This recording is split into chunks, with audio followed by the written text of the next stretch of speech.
Assalamualaikum. Saya Dewi Nandasari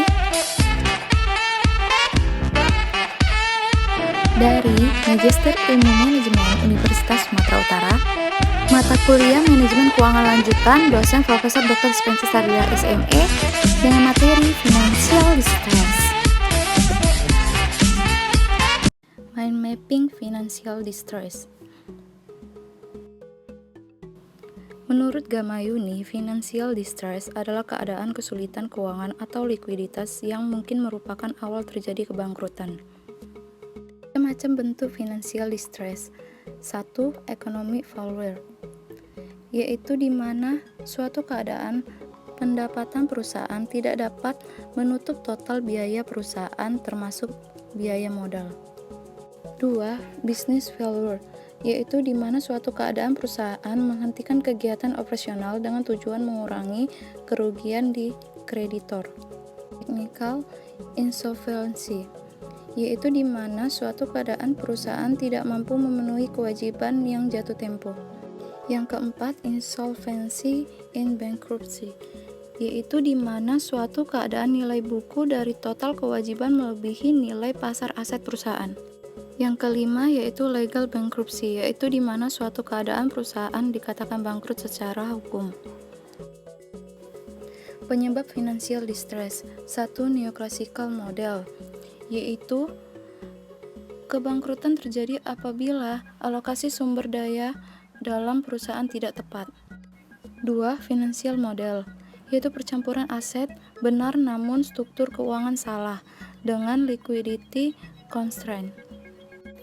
3. Corporate governance model.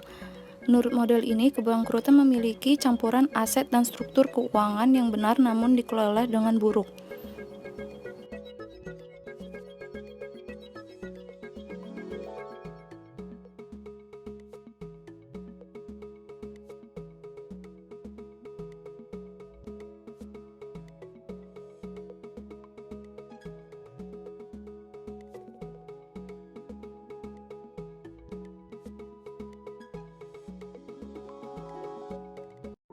Selanjutnya kita akan membahas penelitian terdahulu yang diambil dari jurnal Elsevier yang berjudul An Analysis of Opportunistic Behavior, Mechanisms and Financial Distress.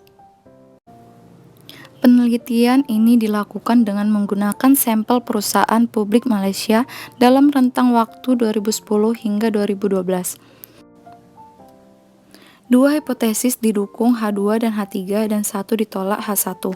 Manajer perusahaan akan terlibat dalam manajemen laba ketika perusahaan sehat secara finansial dan ketika laba perusahaan tinggi. Penggunaan manipulasi pendapatan menyamarkan kinerja operasi perusahaan dan mengurangi keandalan dan keakuratan informasi penghasilan yang dilaporkan. Ini kemudian menimbulkan masalah bagi pembuat kebijakan juga regulator karena informasi yang diberikan kepada investor akan memberikan dampak negatif pada pengambilan keputusan mereka.